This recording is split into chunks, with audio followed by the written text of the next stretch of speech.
If you guys ever want fantasy basketball advice, be sure to check out my Patreon page where I actually help you guys win your fantasy basketball league. I would love as many of you guys to be a part of my Patreon community, so if that's something you might be interested in, be sure to click the link in the description below.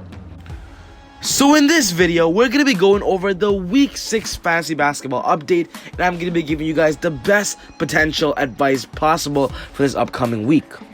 I know I'm posting this on a Monday, which is kind of late because I usually post it on a Sunday, but I was really busy studying for a very important test. But don't worry guys, I won't be late anymore, and we'll get back to my on-time schedule. So in this video, I'm going to be going over the schedule for the week, the best advice possible for you guys, the injuries, the drop players, buy low players, and the best available waiver wire pickups. So yeah, the Week 6 update for fantasy basketball.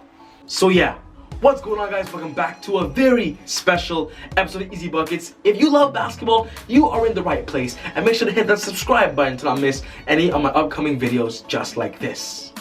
To start off with the schedule, we got 3 teams playing 2 games, which is the Denver Nuggets, Houston Rockets, and the Phoenix Suns.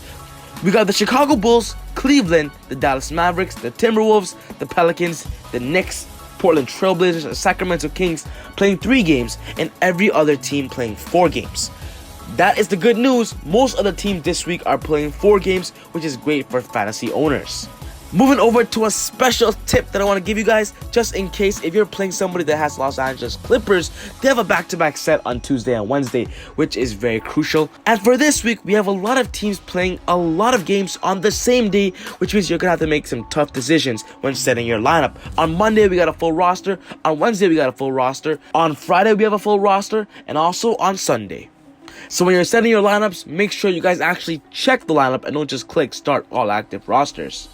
Moving over to the injuries, guys, we got a couple of players who right now they're injured and could definitely affect us in fantasy basketball. We got Nikola Vucevic, who'll be out the next 4 weeks. Aaron Gordon, who doesn't really have a timetable to return right now, but they say 2 to 4 weeks as well. Then we got Aaron Baines, guys, who was playing really well after DeAndre Ayton got suspended, but now he's dealing with a hip injury and could be out 1 to 2 weeks. Moving over to the drop players, guys, I picked 5 players who right now aren't worth owning for your fantasy basketball teams. If you're in a big league from 12 to 14 players, these players might not even be worth owning. We got DeLon Wright of the Dallas Mavericks, Thaddeus Young, JaVale McGee, Dwayne Dedmon, and Alex Len. So if you own these players, consider dropping them and picking up a hot waiver wire target, which I will give you in these upcoming categories. Next up, I'm giving you guys some cheap trade targets. They're buy low. They're just low-end players that could help your fantasy squads at a very low price. We got Rajon Rondo of the Los Angeles Lakers. His value is steadily increasing while his minutes are as well. We got Steven Adams of the Oklahoma City Thunder. He really had a tough start to this season, but now his minutes are definitely being more consistent, and that's what I like about Steven Adams. He's a big man that gives you 10 and 10 and some good defensive stats of steals and blocks. Lonzo Ball missed the past 2 weeks due to an injury, and now that he is back, he's kind of off to a rusty start, but now's a good time to get him because the Pelicans are actually using him really well in their system with JJ Redick in the starting lineup and using Lonzo more as the 6-man role, in other words, the secondary playmaker.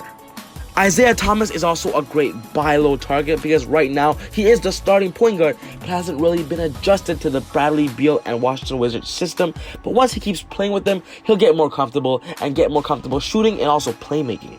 Moving over to the best available waiver wire pickups, guys, I believe these players will be great for you to own for this upcoming week. We got Khem Birch or Mohamed Bamba, guys. In my personal opinion, without Vucevic there, those two are going to split minutes. But because Khem Birch is starting and has more experience than Mo Bamba, I think Birch is the pickup there. But just know that both of them will give you some decent low-end value.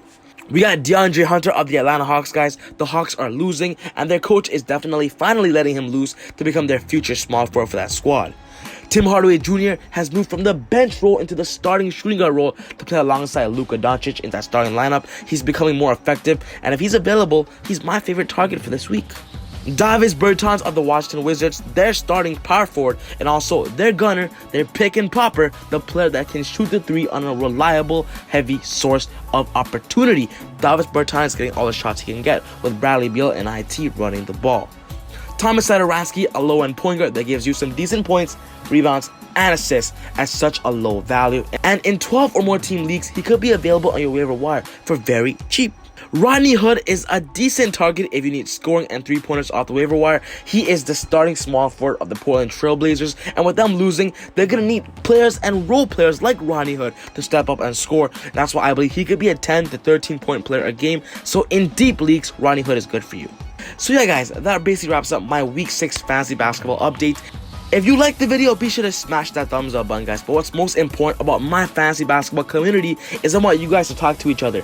Leave a comment, ask a question, and I'm pretty sure somebody will answer. And of course, I will answer as well. I would love as many of you guys to be a part of my Patreon community as well.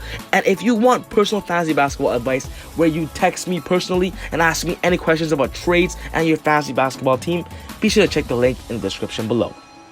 But other than that, take it easy, God bless, and I'll definitely see you guys next time on ezBUCKETz. Whoa!